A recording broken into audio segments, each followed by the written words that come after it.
Hey, what is up, everybody? Hunter Orel here, back with another great episode. Today, joined with the Chromie Squiggle King himself, Snowfro.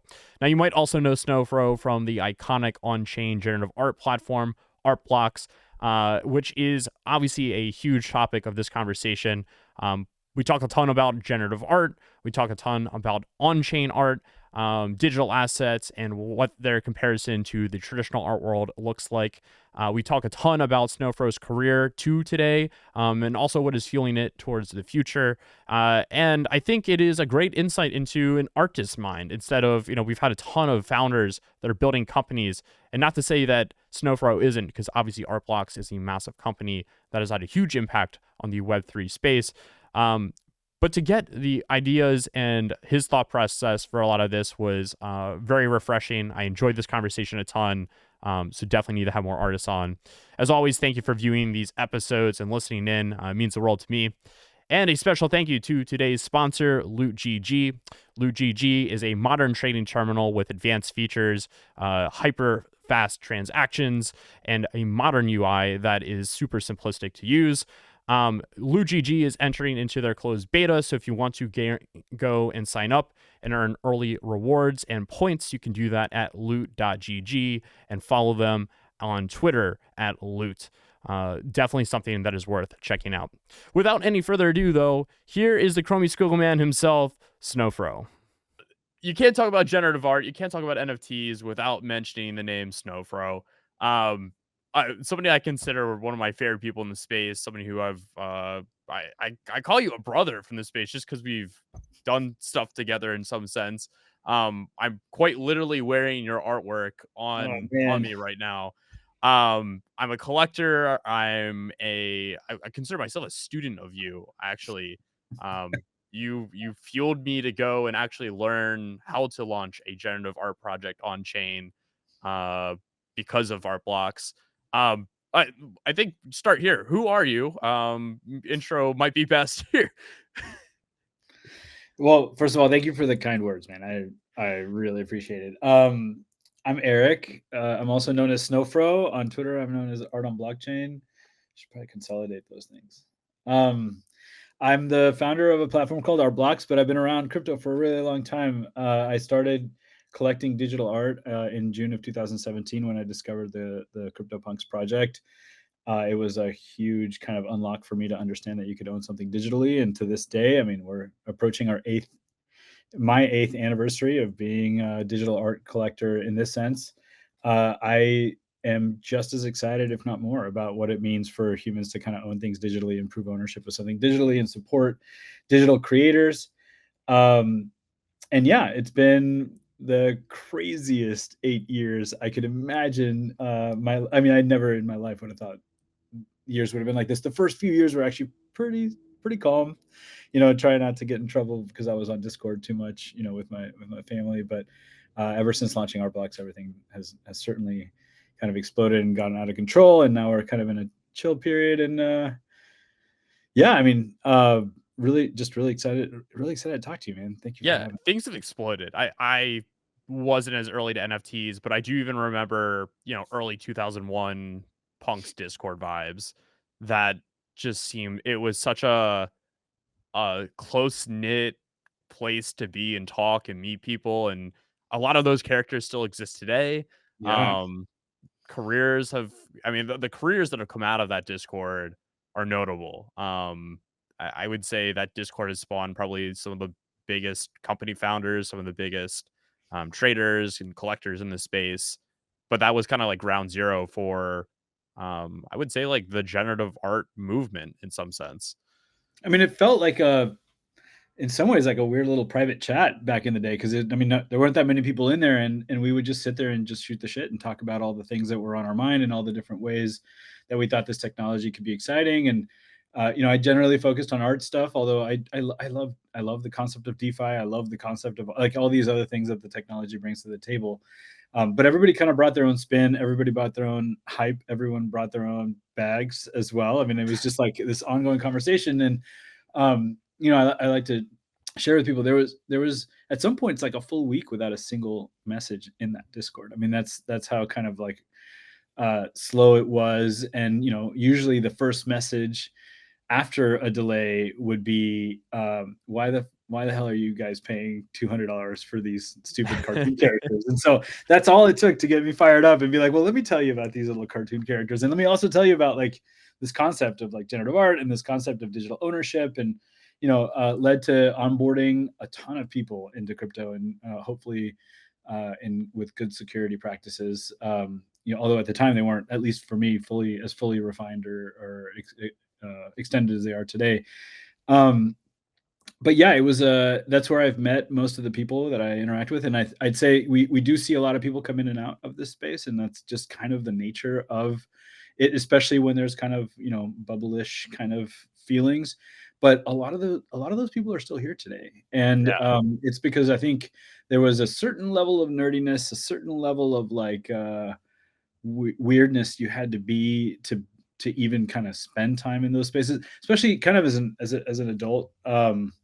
Discord, I had never heard of Discord until the CryptoPunks, and I know a lot of people use it for video game servers, and so like, but I was 38 years old. I think I was kind of past that point in my life. So the people that were there that were asking questions were are a unique breed, and it's really amazing to go to events and still kind of run into them Yeah. today. Yeah. I feel like like the energy back then very different, obviously, because of I think the monetary side of things has changed drastically. Um, but there was almost, for me at least, like I remember when I bought my Chromie Squig, we'll use that as an example. When I bought that, I that was like a blind trade of trust with D's. I had met him in the Punks Discord. No way. And no, I swear to God, this is how I bought my only squiggle that I own is Deez was in the Discord. I was like, I want to buy one. He like posted online, like, I'm gonna sell, I'm selling one. And I messaged him in the Discord and I was like, yo, can I buy your fuzzy? And he's like, cool. And we negotiated a price. I think it was 1 ETH. And I was like, should I just send you the money? I just sent it to him. And I was like, I hope this guy said, like, I was like, damn, I think I just got scammed. But I that was like the energy back then of like it's such a close knit like reputation. You can kind of get to know these people. There was way different. I would never do that today.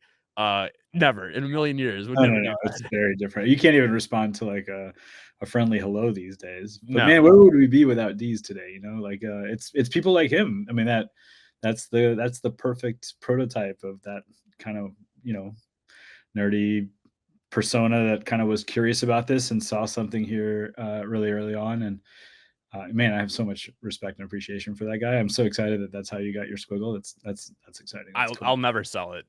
It's it's one of those things that I think a lot of people talk about like like there people buy cars and like, oh, it's a dead man's car. Like I will own that car till the day I die. And people Yeah. talk about vaulting stuff and like I'll never sell it. I genuinely like I will never like that is something I will like hand down to my kids and be like, I don't care if it's worth $1 million or it's worth absolutely nothing. It is one of those things I'm like, I know I will pass that on. So it's a cool moment. The I mean, that provenance behind speaks. that's cool too. Yeah, I mean, the provenance is awesome, like from D's. But it also speaks to kind of, obviously, we're in a very financial space, and that's just kind of how it is. Also, the art world is very financialized, even though it kind of plays under a different cover. But like, I think one thing that I think, I don't know, my goal in creating things for people is to get as many people in the world to like touch my work, whether they own it or whether they interact with it or whether they have like a T-shirt on that has it on there, and um, that feeling that you just shared is not, it's like we don't talk about like the potential sentimental value that comes with these things, and that sentimental value could mean a number of things. It could be the message of the artist, but it could also be like the situation in which you got it, and the situation, what it opens up from the community. We were on a punks spaces last week or 2 weeks ago, gosh, I can't remember. And it was incredible just how many people bought a punk specifically because they just wanted to be part of that community. And those ships sail for a lot of people financially. And so as that ship sails, because it's really expensive to buy a punk, or it might be expensive to buy a squiggle, that doesn't mean that like you can't be part of that just because you don't own it. And so to the people that own them and hold them, and not just squiggles, punks, whatever, everything out there.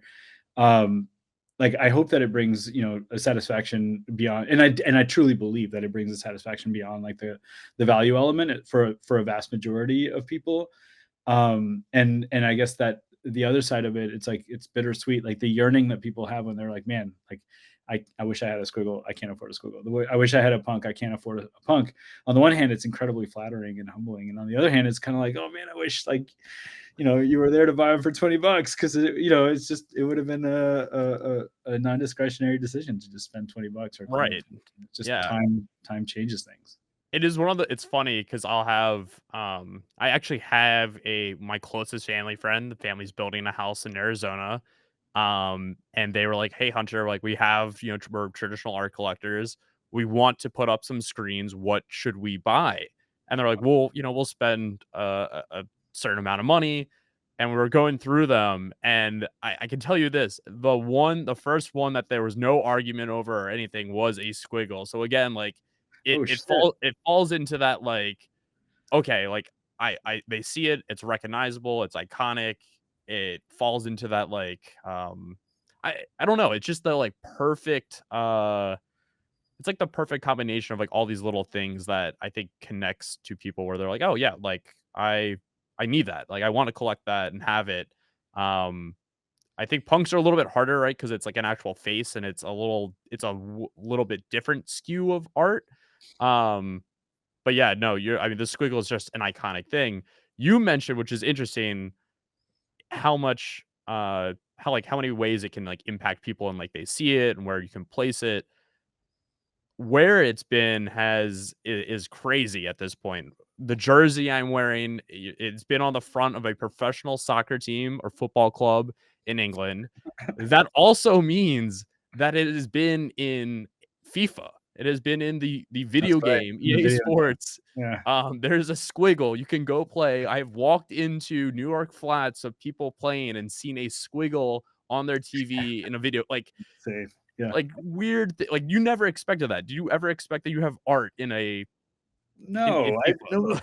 no, like I didn't expect any of this. All of this was inadvertent, including that kind of I do think the squiggle kind of hits a sweet spot in between the complexity of like, heavy art, that we are seeing a tremendous growth in collectorship of. I don't mean growth of collectors. In fact, I still think the collector pool is maybe decreasing. Last couple of weeks have been promising, but growth and maturity of people and the way they talk about art and are able to embrace kind of highly um, like heavy topics that art brings to the table. I mean, especially if we started as video gamers or like in my case, comic book collectors. I do think it kind of provides a really nice entry point into being able to have a conversation about art. Like my 5-year-old could do it. Yeah, I'm sure. And this is great. And I love it when people continue to this day, like reply and say, like, I'll draw you a squiggle for $5. But like it hit kind of a sweet spot in between the PFP and kind of the heavy, not just generative art, but the art space. I do think that is actually kind of who I am, right? Like I'm not I'm a Swatch guy, right? Like I don't like, I've been offered to do some really nice collaborations with really high-end watch companies. And I'm like, how much is the watch going to be? 25K. Yeah, no, like I would love to see it. I would love to maybe even own it, but like that's just not who I am. And and, Do you and the consider squiggles kind of yourself a man of the people? I would. I mean, it's especially the past few years have been incredibly humbling, both in good ways and in incredibly like difficult ways. And the squiggle was 10,000 editions because I never thought it would ever sell out. Like the idea that somebody could be like passionate or excited about like a little colorful gradient line is um I mean that there's so many layers there of what it's meant to represent on top of just like it being the first, or I guess technically not the absolute first generative art piece on art blocks. But yeah, I think there's like a happy medium there between the PFP and the more serious, art collections. And I love that spot. I think that's a really sweet spot. We have a few really big collectors that kind of went ham on the Minter early on. I mean, literally, I was begging him to stop because I was like, "You guys, this is all going to go to zero. What are you doing?" And I respect them for that. I appreciate them for that. And then if you look at distribution beyond kind of some of those really big collectors, there's just a tremendous amount of people that just own a single, two, or three squiggles, and I think that's really exciting too. Like there's a lot of people that This is their PFP. I get on Spaces. I mean, like, to your point, I had no idea that anything like this was going to happen. This squiggle is actually from the Samsung Art Store. So literally, if you have a subscription to the Samsung Art Store, you can go to the Art Blocks partner page and pull up a Chromie squiggle. I want to get this in front of as many people as possible. I've been staying. I travel a lot, and so every time I go to a hotel room, I turn on YouTube because I have a live stream of the Chromie squiggle. I'm not sure if you're familiar with that, but I'm basically paying a server to live stream a Chromie squiggle 24/7 in high resolution, because I think that everything that's ever been made as an NFT is public art. It's generative, or it's public art. It's seen in its native state if you have a cell phone. Like a sculpture at a park, like every single artwork that exists is available to anybody all the time. And so what I'm really kind of trying to think about is simmering down how to make it as available and as accessible, not just within our ecosystem, but more broadly. And so, I start searching Chromie squiggle on YouTube, and like, you have to get all the way to like the L of squiggle before it pops up. Like, there's like a million things that pop up before that. My dream is that you start typing in CHRO, and then it Right. appears. What that means is not that like the 100 or 200 or maybe 3,000 holders of Chromie squiggle are accessing it, but maybe it's like it's bigger than that. So my kids walk into a room, they see a TV, they just put it on there. I don't ask them to do it; they're just excited about it. And every television since 2012 probably has YouTube on it. If it doesn't, it has a Roku box on it, and Right. making it as accessible and available to everybody is I think my dream. And seeing it on a jersey, seeing it on a video game, like, really checked some boxes there. I'm not a big sports person, a big soccer fan, a big football fan. I am a big fan of kind of being able to spread a message and share my work. And I'm excited about any opportunities that come around. Beyond that, art institutions, as an example, have been a really nice feature of the last couple of years. Yeah. Two things from that I think are kind of crazy to hear and I think are worth noting. One, most artists would be like, I'm going out to build my name, and you are thinking of this of building the the collection. Like, it's not about Snowfro, it's not about our blockchain, it's not about Eric. It is about Chromie Squiggle. It's And I would and I even push back and say it's not even about, it's about this ecosystem as a whole. I mean, I'm excited about the Chromie Squiggle. I'm very proud of it, of course. But like, it's thinking about what it means for all the people that are here, especially the ones that are still here, even through like all the ups and downs, and making them feel rewarded. And obviously financial rewards are one way, and that's really hard to sustain, as we've seen with every other kind of platform. But sentimental rewards and like making them feel special or important, throwing up someone's Chromie Squiggle on the live stream for the day, I think is a way that I can kind of just give little hits of dopamine to people that are otherwise kind of despondent looking at Twitter and kind of watching people complain all the time. So, but the whole ecosystem as a whole, I think, is my weight on my shoulders. Every digital artist that's out there, focus on generative because that's my passion. But even well beyond generative, it's supporting the digital creator and the digital collector and understanding what the future looks like for both. love that. Another note there, which I thought was interesting, is explaining, noting the point that NFTs are inherently art that's available to anyone, anywhere, anytime. Um, my question I was actually going to ask is, what does on-chain art offer that art in a museum doesn't offer? And I think that's a very good point. I don't know if there's anything to add to that, but you know, the question then starts to become, I think for some people and traditional people who, if they are watching who have never collected NFT, they're like, well, why didn't you drop this as, prints or in a different medium and try to get them in museums? Like, why go and choose on chain?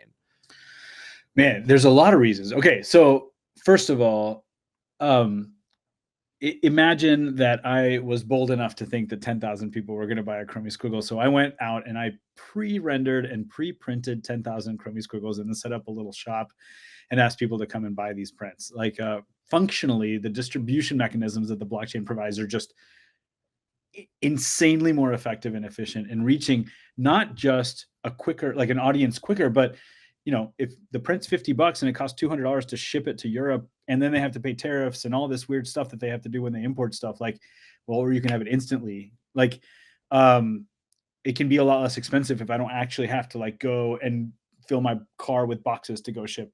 So just the distribution mechanism alone is incredibly powerful. Second of all, the idea that like it's generated on demand, we've gone through a lot of ups and downs in the last few years about whether people like the on-demand generative minting experience, where people that minted squiggles did not know what they were going to get, versus preferring to just wait for the secondary and pick the ones that they want. And both of them are valid. In fact, I collect on collections that I get really excited about. I collect both ways. I like to like generate a few mints that are kind of randomly made, and then because I have this like sickness to complete sets for stuff, I then go on the secondary and then like try to complete sets or find the ones that really stand out and kind of jump on those.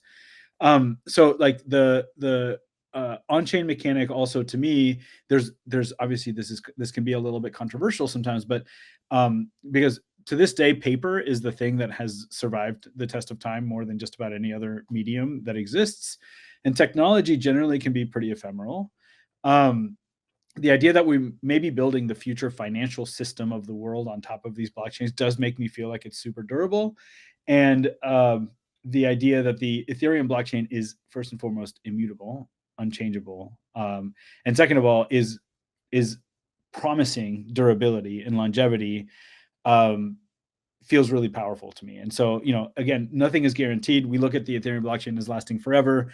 That, there's everything from black swan events to shifts in sentiment towards certain technologies, towards I don't know, just new methods of distributing information that could alter the course of how we look at blockchains.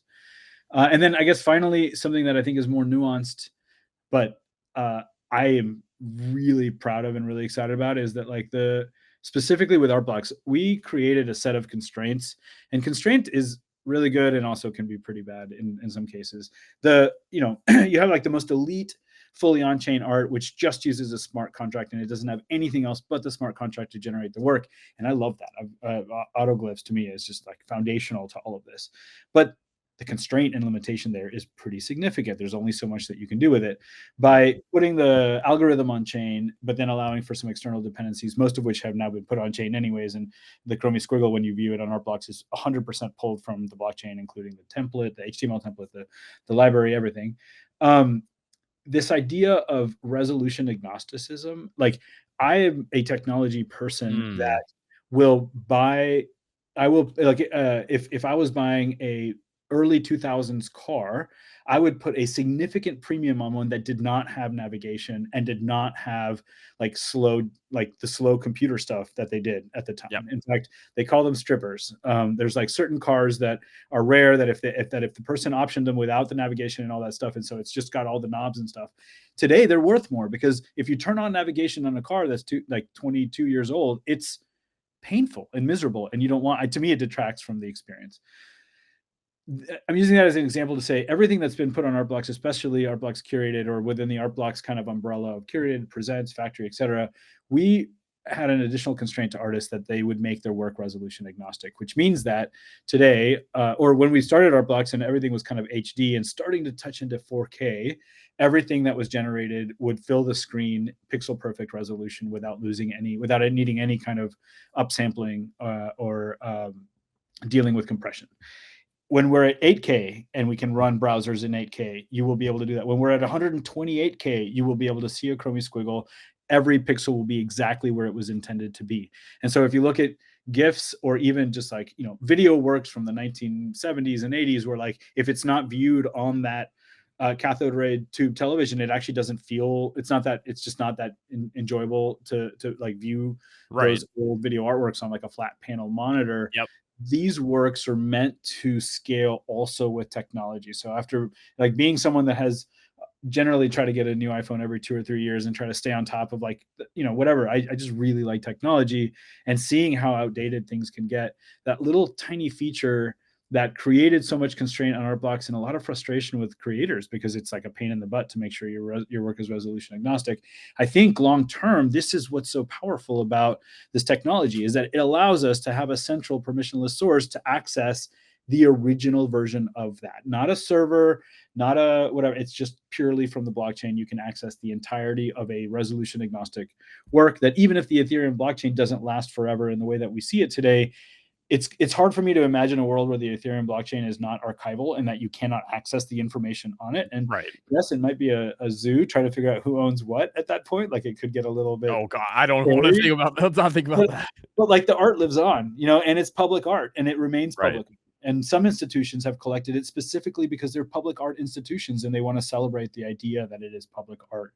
The Moody Center here in Houston is an example of that. They have a public art collection, one of the most exciting ones for me, one of the most inspirational ones. And they collected a Chromie Squiggle because they saw it as a public artwork and they wanted to include it in their public art installation. So to me, the combination of all that, the constraint that comes with it, resolution agnosticism, the distribution mechanism, like, no, I don't think I can wake up one morning and be like, yeah, I'm just going to go back to like the way that it was done before. Like, there's no bone in my body that makes me just be like, yeah, I wish the mania didn't happen or wasn't as intense, because I think we'd all be more functional these days and maybe less tired. But like, every single thing about it beyond that to me is like incredibly powerful, and I'm extremely bullish about it. And I just I don't want to collect digital art that's not using blockchain technology. I just don't have a desire to do it. uh if it's a really great artist and I really love them, I will do it. But like, it does feel like it's missing something to me, not to be able to share it with the rest of the world and just stick it in my wall, and the only people that will ever see it are the people that come to my house. That is, yeah. You can't have millions of people come to your house. That is an interesting way to look at that. If you were to do it all over again, would you still do art blocks? Would you still do Ethereum? Would you still do it the same way? Like today, like, you woke up, Chromie Schools didn't exist. Would you do it the exact same way? Or have you seen stuff that you're like, if I could have done it, if I could have done that, or this is interesting. I'm curious. Yeah. No, I don't know. I mean, because it was all so unexpected. Like, yes, Ethereum, because Ethereum is what got me excited about this in the first place.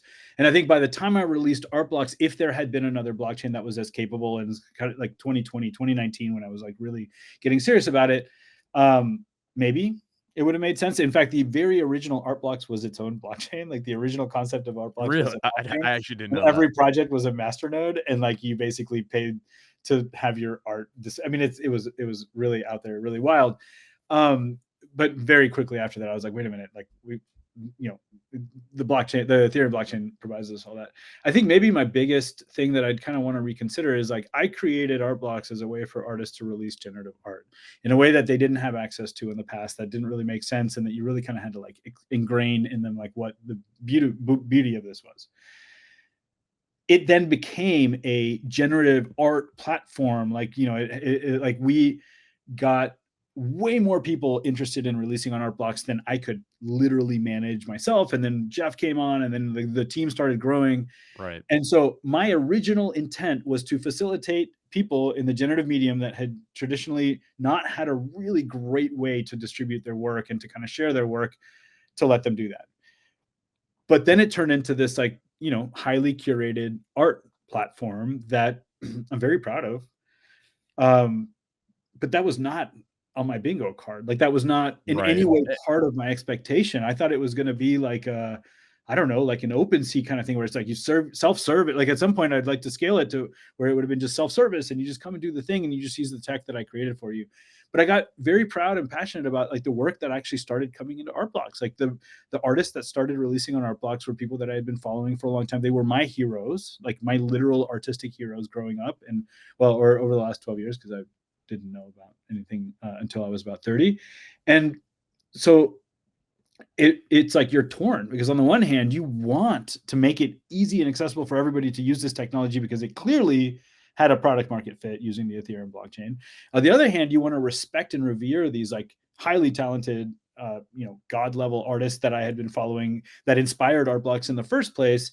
And so, that first year was really tough, because we it's like every step of the way, it was like, you're damned if you do and you're damned if you don't. if you didn't make the additions big enough, there'd be a massive gas war. If you made the additions too big, then people would, say that it Yeah. was like Greed. It's extractive or yeah. greedy or whatever. And I think what's really important is to understand it's like art blocks. There was a tremendous amount of primary revenue generated, of which art blocks made 10%, which is incredible. I think for especially for and kind of an open platform in the way that we were kind of looking at it, but we were just trying to do what we intended to do, is make this technology available to people. And all of a sudden, the intensity of the collector base, which I'm not saying they're wrong in being concerned about dilution or Right. being concerned, but like, it's like, that's not like, I guess this is where I stand my ground. Like, I just like, that's not why I created it. So I appreciate that people like this product. I appreciate that people are excited about this product, but like, I don't want to change my vision. And uh, I definitely think that we made some mistakes along the way, and I'm happy to own them. But I will say this, like, if you look back to 2017, when I first came up with the idea, from a vision perspective of like letting creators release work in this mechanism, that hasn't changed. And there's been a lot of shiny objects that have come and go. We've had to like sober up to the reality of the market, of like whether people are buying or not. People are buying more when they can buy something for lower than they can sell it for. It's very important to me that I'm not creating a distribution mechanism for secondary sales of art. Like, I do think that it makes sense, while it may not bring speculation based collectors to the platform to sell it at kind of a consensus agreed upon fully on-chain market price, which is what auctions do. It's like we had a drop, and 90% of it went to miners and 10% of it went to the artist. And it's like, it felt shitty for the artist. It felt shitty for art blocks. It felt shitty, even a lot of the collectors, because they paid an ETH total for a mint, but like, it was listed at 0.1 ETH. It was just a shitty feeling. So we come up with like different approaches and alternative ways of mitigating that. But then that is seen as extractive, because it's actually kind of reaching a little bit more of a consensus price point, still causes some gas wars. So I don't actually know what I would do differently, other than I think if I would have set out to create art blocks curated, or the art blocks kind of like these almost 500 projects that were created under Presents, Factory Explorations, collaborations, and curated, I might have like started with a different mindset of like trying to create something that's meant to be in a glass box, Hmm. versus the mindset of letting people release stuff in a way that I thought they were really going to enjoy releasing. I've spent a lot of the last few years trying, like, in this kind of battle between this division between like this flagship art blocks curated kind of platform, which is all the things that include even the factory projects that I'm a huge fan of from back in the day, and then this more open model where people can come and release, where nobody gets upset at the other platforms when an artist releases a lot of work. Like, it's just the artist is releasing too much work. And generative artists are very prolific, as you can tell, and we've also inspired from what I consider to be 100, 200 generative artists that I was aware of before art blocks. Now there's thousands and thousands of them. I think we've inspired a lot of engineers to become artists, a lot of artists to become engineers. And so it just compounds the amount of supply there is, and there's just not nearly enough demand. And I mean, I could talk about this for a long time, but the last thing that I want to say, because every now and then I get called out for that. Recently, I was called out on a Discord message that I said I relish an oversupply. Like, Oh yeah, yeah. I there's something really interesting to think about here. Crypto is all about that moment. Like, this is the biggest blind spot for crypto as an ecosystem. We're always thinking about that moment. Like, if you're sitting in my seat and you realize that you have this stupid nerdy idea that you didn't think anybody was going to care about, and now there's thousands of people participating in this idea. And also, back in 2021, 2022, we were still on the hopium that the rest of the world was going to come on board, which they Right. did not. Right? There is no reason for me to think that we should be basing our arbitrary limitation or expectations of what supply is based on just the number of people. When your Discord and when your collectorship is literally growing 10,000 people per month for like months at a time, there is a moment where you're like, okay, yes, I guess at this very moment there's less people, but I believe in this in the long term, and eventually there will be more people. So oversupply in that sense basically means there's going to be something for someone to buy, not at a scalped price, which is what it turned into on the secondary market in that time. There's always going to be a way for someone to be able to acquire something within this magical vibe that we had both at Artblocks and within the 2021 ecosystem as a whole, without feeling discouraged and being like, oh shit, yeah, that's too rich for me. There's not going to be a membership pass to ever mint on Artblocks. There's never going to be a gatekeeping mechanism to mint on Artblocks. Why? Because in the moment of over demand, yes, it feels like you should do that. In the moment of less demand, when there's just not that many people around, you're just going to add one more barrier to entry. And as we've seen collectorship plummet like 95% over the course of the last few years. And in the world where it's like we're getting yelled at to make a token and make a membership pass and reduce, supply, it's like it's so easy to focus on those things and say, yeah, that was a mistake or that wasn't a mistake. But if you take the whole thing and if you're living inside of that and trying to figure out how to like make artists happy and how to make collectors happy and how to have a team that's functional, I do feel like the anger is a little bit misplaced and not empathetic to like the situation that was going on at the time. And I guess the only thing I can say is my mindset hasn't. We're still doing the same thing. We're still here. We're still like, we're not selling but a fraction of what we were selling before. We're not supporting artists as much because we can't bring them buyers, because the buyers that are here today are not, there's just not that many of them. I'm a collector, a founder, and an artist. I'm spent. I am broke from collecting. Like, we are all kind of feeling in the same realm. And so this is where my shift has dramatically gone towards, like, I will die on the hill that if we don't get more people, and I don't mean by like telling them that they're about to make a bunch of money, if we don't make a new cohort of people interested and curious about what we're doing, not just in generative, but in Web3 beyond purely speculation, the collections that have already established their prominence are probably just going to be fine. But the concept of why I created Artblocks, to let creators and release stuff and into a new market, dies. And that's not exciting to me at all. And so Right. bringing new people in becomes like a really important element of all of this. And I don't see enough people doing it. And it's hard. I mean, interestingly, Sotheby's and Christie's, who are the two big auction houses, traditional art has said, okay, there is a stage to be shared here, and we do view generative art, we view art, and specifically art blocks even, as, esteemed art, and it's worth putting in front of the, richest and most esteemed collectors as well.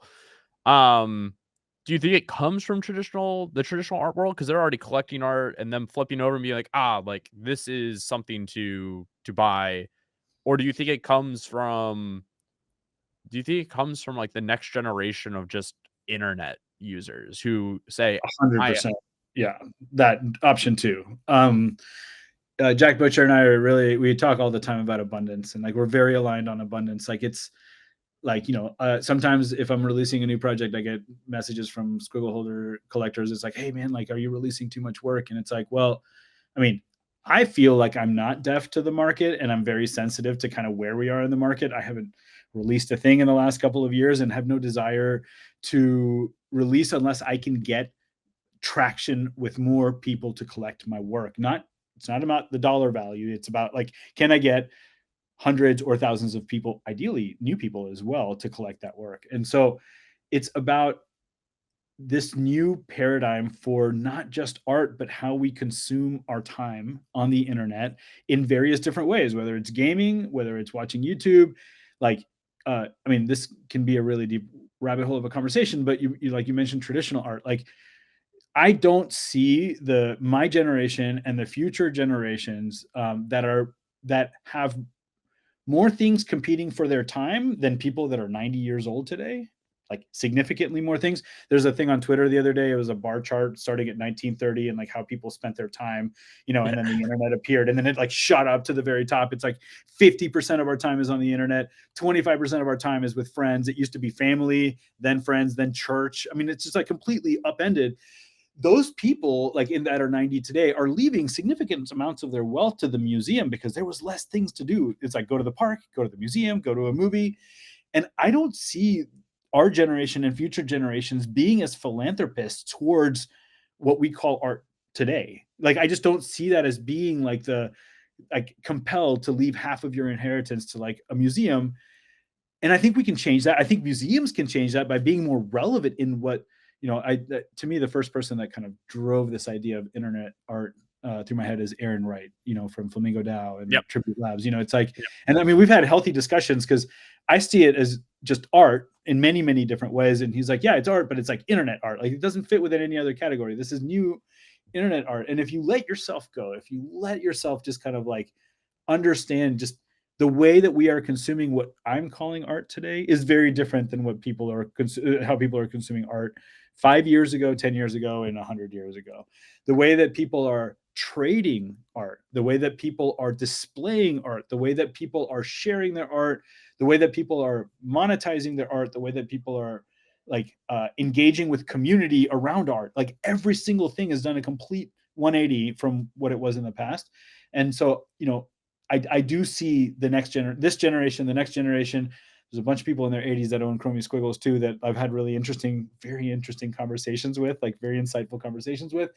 And thinking about like those things, I think are what are compelling a lot of the institutions today to realize, because again, it's like what everyone talks about art as like this pure thing, but in reality, the traditional art world is quite speculative, and there's rules like you can't sell this on the secondary within a Right. certain amount of time of buying this, and like you can't have this unless you're special. I created art blocks in rebellion to the traditional art world. I created art blocks in rebellion to the standards of, many times artists have been like, hey, will art blocks be my exclusive representative? Like art blocks would probably benefit from that, but like that just feels like it's in contrast to like art blocks can represent you on a project. Art blocks can be here for you and support you and talk through stuff with you. There's so many paradigms from the traditional world that are kind of sneaking back into this internet art world, and I think they'll be fine.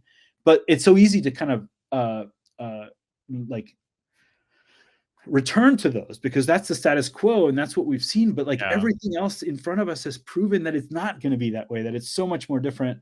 So I think the day that like right now there's a generation of gamers that like abhor NFTs, and as you saw recently, there was a beautiful artwork. I forgot the name of the artist that everybody loved. It got like millions of views, and then like they announced that it was an NFT and got complete like backlash. Wait, I did not see this. This is insane. Yeah, it sold for a couple of ETH, I think, on one of the websites, and it's like when I don't know if y'all remember, Discord announced they were going to do a MetaMask integration, and like people were like, cancel your turbo, like to the point where they dropped it immediately. Yep. There is still a generation that missed out on the early kind of nerdy aspect of it, and all they ever saw, and might go to the grave with just the bad taste in their mouth of like the financialization and what happened.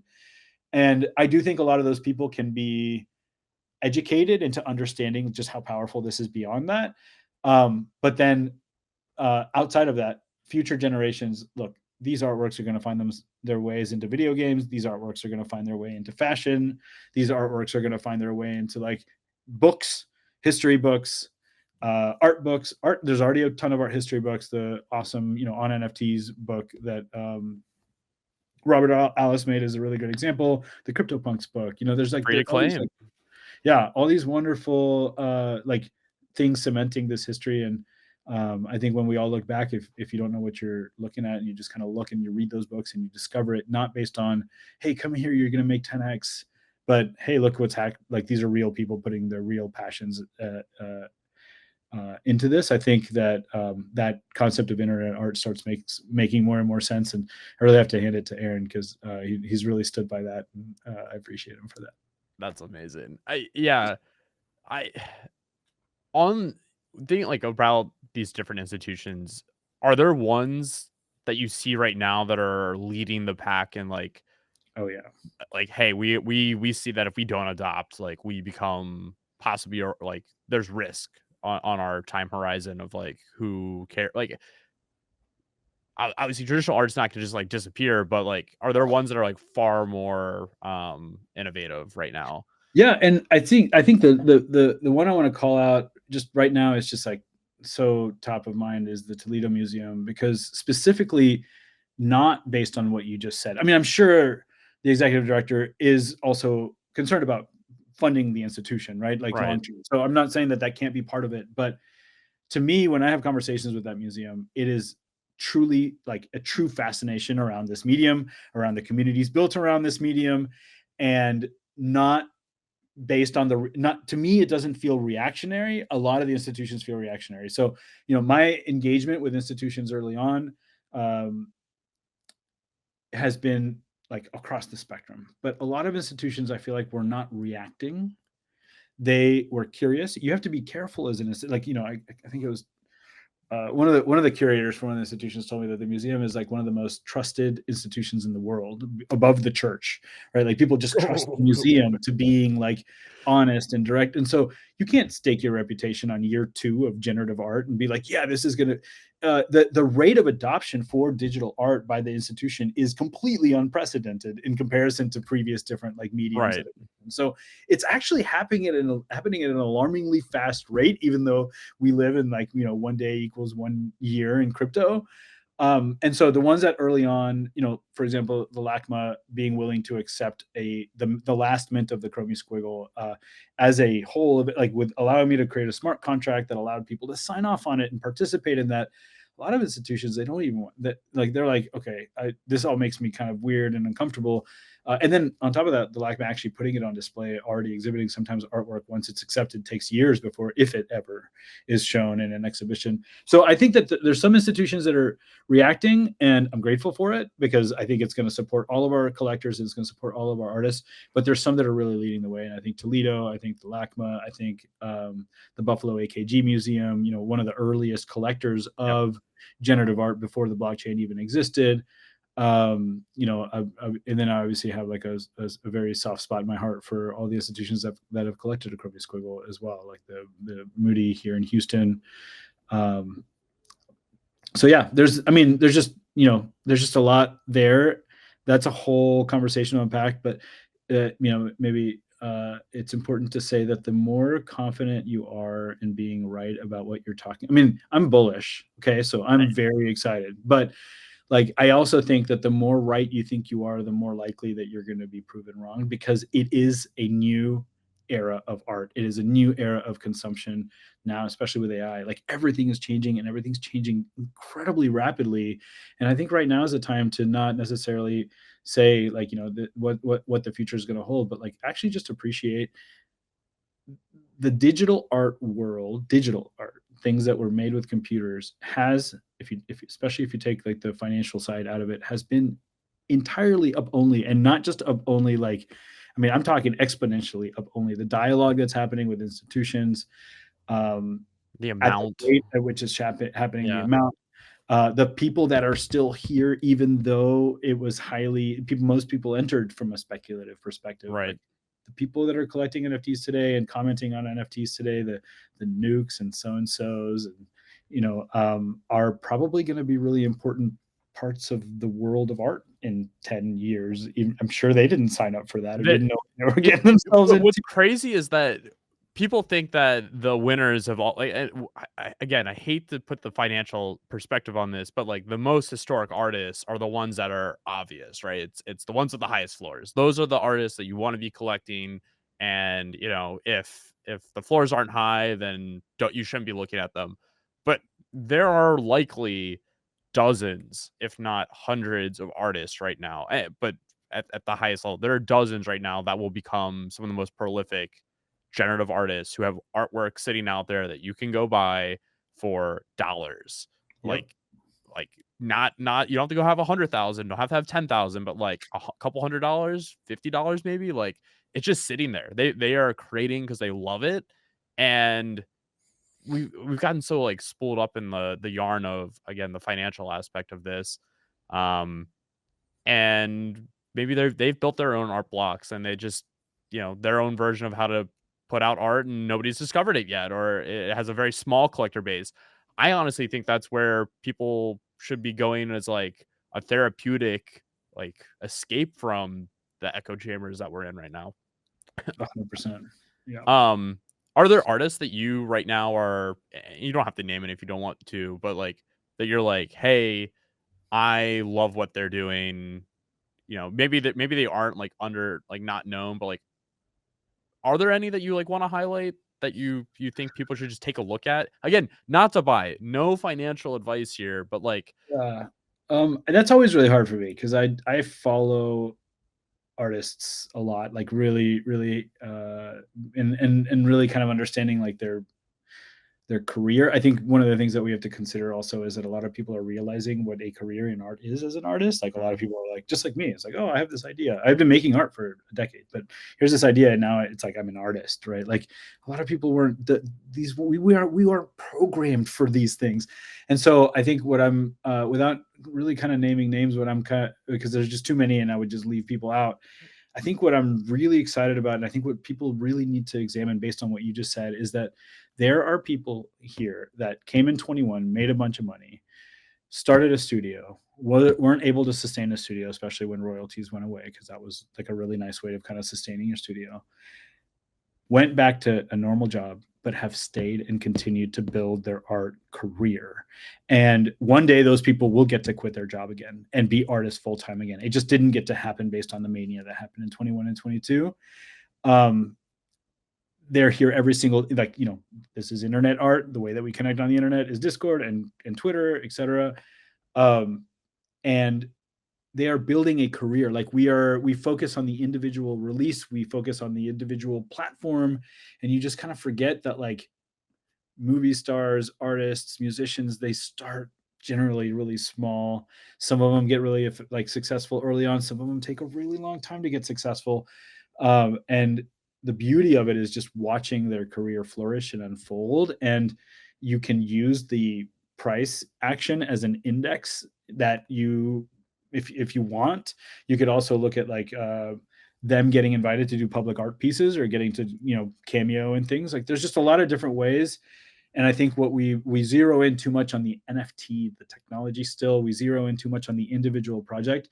And if you zoom out, there are some artists out there and they're all over our timeline that are not selling works for hundreds or thousands of dollars, that are here every single fucking day doing really, really badass stuff, learning as we're learning what art is and learning what it means to be an artist in this new era of internet art, because no artist knows how to do that yet. We've got Mike, Beeple, Jack Butcher, you got myself, Emily Chia. Like you've got all these different people that are learning as we go, writing the playbook as we go, because there's no precedent set for they're how to building the be. plane as it's flying, like, it's yeah. Absolutely. And every platform is the same way, but also every collector is also building the damn plane as it's flying. And so, a little bit of empathy goes a long way, and really focusing on the people that are actually functionally building that plane in public, because that's what the internet brings us to do. Those would be the collectors that I would bet have the most exciting careers. Maybe, it's like you've got the Yahoo Google thing. It's like Yahoo was first, but Google came and like destroyed it. Like maybe I think all the early artists are going to do just fine. I think it's going to be great, but like in the weeds here, there are some people that are going to blow our minds, and they're already here and they're already blowing our minds, but they don't have the community around their work. And when they do, it's going to be like fireworks. And I'm really here for it. I'm really excited for it. And I think one thing that's interesting about Chromie Squiggles is, like, from a generative art perspective, we saw static art that was, black and white, then it became, a little bit more pixelated and there's character, and then you came to yours, which was this, vibrant array and had a lot of I would say like range within the collection. But then you introduced movement. Some people don't even know this, but Chromie Squiggles move. You can click on them. I'm not gonna lie. I swear to God, when I click, I owned the squiggle for a while, and I had no idea they moved. Probably like a month or two, and my reaction when it moved was like, "Holy fuck, it moves!" Yeah. I was like, "Oh, they updated it. It moves now. That's so cool." Like, I didn't know you could change NFTs like this on the fly. Like, I was flabbergasted. Um, but like the people that are in the weeds right now, they're thinking about like what using this technology and what using these new libraries that some people were only using like what P5.js originally to make this art.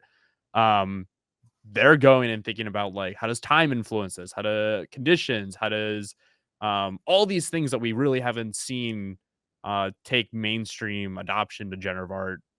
They're innovating. And to the point earlier about like the generational shift, like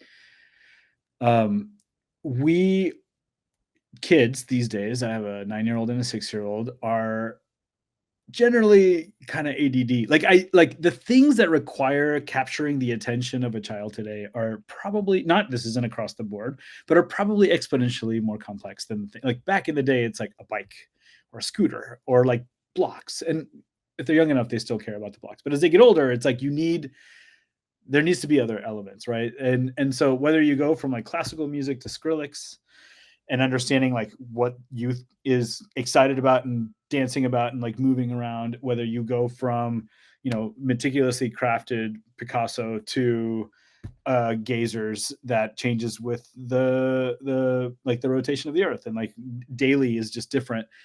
I do think that's speaking to, and contemporary art, this is art of the times, this is art of the that we can make with the tools that are at our disposal today.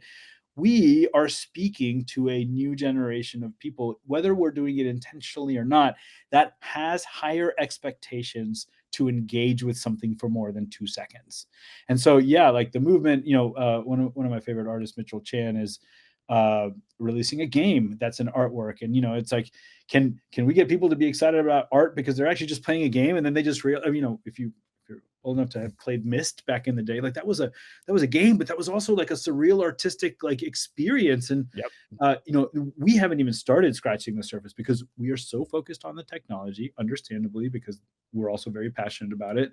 We're so focused about our bags, and we're so focused about like, and in reality, once, especially, this is why generative goods exists, is to like help people onboard beyond the technology and not having to understand it. When people start to get a feel for digital ownership, what you can do with digital ownership beyond having to understand what a seed phrase is, I really think we're going to see like a massive unlock in and also like a lowering of our of those walls that were created by a lot of the people that first discovered the technology, to understand that they might get to access a video game because they own a digital artwork, or that they might, there's just a lot of fun stuff there, and it's just a matter of time.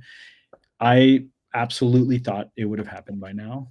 Absolutely, like in 2020, based on the growth, based on how fast things Yep. were moving. I take that and I own that shit. I thought it would have happened by now.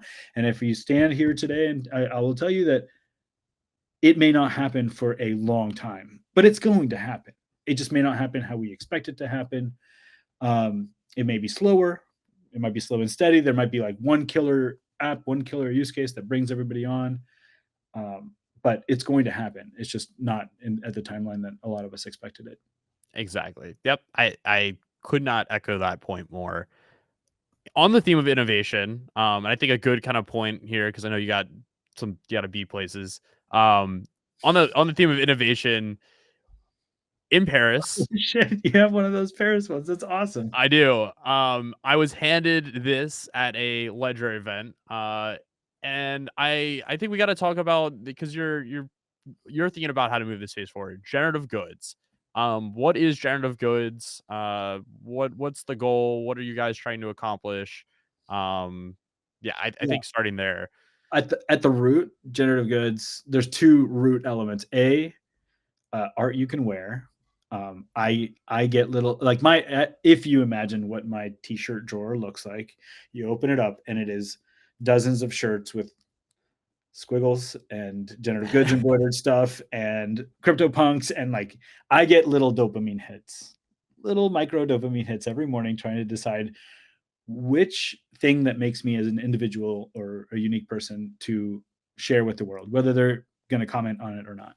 So art you can wear, number one. And generative allows you to wear art that's unique to you, which is really special and important to me, obviously. But I think even deeper is this idea that I truly believe that the concept of ownership of something digital is something that humans will appreciate regardless of the technology.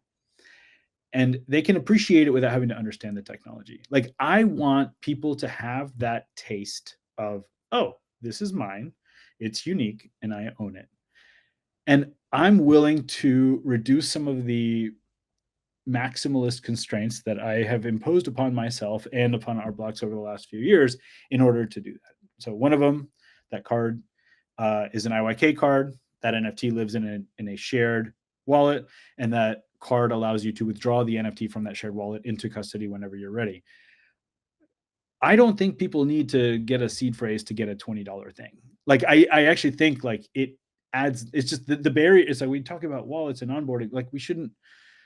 Maybe we don't even need to talk about wallets yet, right? And so trying to bring the idea of digital ownership outside of a server to someone without having to understand the blockchain is really important. And so on the Generative Goods website, which I've kind of been working on nights and weekends for the last 8 weeks, if you first log in and you have not logged in before, you actually have to flip a switch that enables Web3 mode. And if you don't flip that switch, it doesn't talk about Web3. Like it doesn't talk about NFTs or blockchain or anything. If you tap that card, you can register your email to it. And if you register your email to it, that NFT appears in your Generative Goods profile. If you just want to collect cards like you collect baseball cards that are all unique, you can do that. If you actually just want to wear things that are unique to you, you can buy the cards and then have us embroider them onto a t-shirt or a hat or whatever. And then if you find that you're tired of waiting for the cards to come in the mail or waiting for a pop-up, you can go and enable Web3 mode. And if you enable Web3 mode, you can mint. You can generate unique outputs, just like art blocks, where on-demand generative minting. And there's ways of getting those with what we call digital mint credits, where you go through Shopify, use a credit card, buy it, it automatically gives you a mint credit, and then you can mint. You have to have a wallet for that. Obviously, Privy is amazing, and so we have embedded wallets. So if you don't want to have like your own seed phrase, you can have embedded wallets. And this all just kind of comes down to the fact that when something's $10 or $20, I think custody is not as critical. And yes, that thing can be worth a lot more in the future. And I think there's plenty of opportunities for us. Let's say that generative good stuff is valuable in the future. It's great marketing for us to be able to like email our customers and be like, hey, by the way, that thing you bought for $20 is $100. You should probably do something to secure it. Hey, dumbass, that thing you bought for $20 is $1,000. You really need to do something to secure it. We can take that upon ourselves and help people get onboarded at that rate. But initially, I just want people to feel like they own something unique to them that's digital, and that's not common. And the most luxury brands in the world do that because they charge $4,000 for a purse, so they can have someone hand make every purse unique because it's $4,000. But when you can get a t-shirt or a hat or a sweatshirt that is 100% unique to you, that is corresponding to this like weird digital world that we live in for $50, that doesn't exist today. And we've done a lot of research in embroidery technology and like onboarding technology to try to simmer it down, kind of like the YouTube squiggle stream.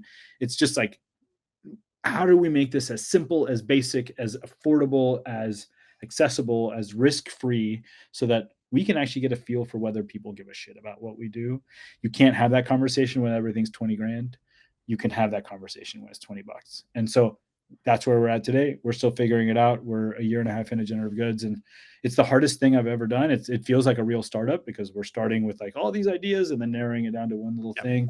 But I'm excited about it, and people seem to respond. And the posts on Twitter, or the occasional post on Twitter, like the other day, it was Max Carlin tweeted and said, I gave a generative goods card to my mom, and he was just surprised at how much she enjoyed the experience of opening something that you don't know what you're going to get, and it's an artwork and it's unique. That's what I want. I want that to happen with like tens of thousands of people that are not in crypto. And we could be more aggressively marketing in crypto, but I made a commitment that this is not like, I would love for everybody in crypto to buy one to give as a gift to someone that's not in crypto. I'm not looking to try to create another mania in crypto with this, but I do think there's an opportunity for people to participate. And not only are there not a lot of options, but options can be a little bit expensive. And so trying to make it as affordable as possible. Incredible. I love it. I love it. Well, Snowfro, Eric, I don't know. I keep calling you Snowfro. Eric, I cannot thank you enough, man. I appreciate you coming on here and sharing this. I think this is a conversation that's more than needed, especially as the sector of art and I think the ethos of what we're doing here begins to get talked about more and more. And I think a lot of people are coming out of this craziness of, hey, just make money. And now it's like, all right, what are we here for? What is the root of this? So I appreciate you going into detail and sharing your journey and your take on everything that's happening around you. Well, I appreciate you having me, man. Thank you. It means a lot to be on here. I know I talk a lot and I've interviewed a lot, but it's really special to be here. And I guess one thing I want to say too is just thank you to all the people out there, all the collectors, the artists, like everyone that's ever like played a positive role in this, and a lot of people have. It's hard, but like we wouldn't be here without you. And I'm really proud and excited about all these things: the Squiggle DAO, Art Blocks, the team, Generative Goods, like all the collectors. Like, thank you. Yeah, it's really meaningful. Incredible. Well, everybody, thank you for tuning in. If you're not already, make sure you're following Eric on Twitter at art on blockchain. Yep. And also go check out everything he's made and go check out generativegoods.com. Maybe we'll see some people wearing your stuff at the next conference. I hope so. Cool. Eric, thank you again for coming on. We'll stay in touch, brother. Thank you. Thank you, man. Appreciate it.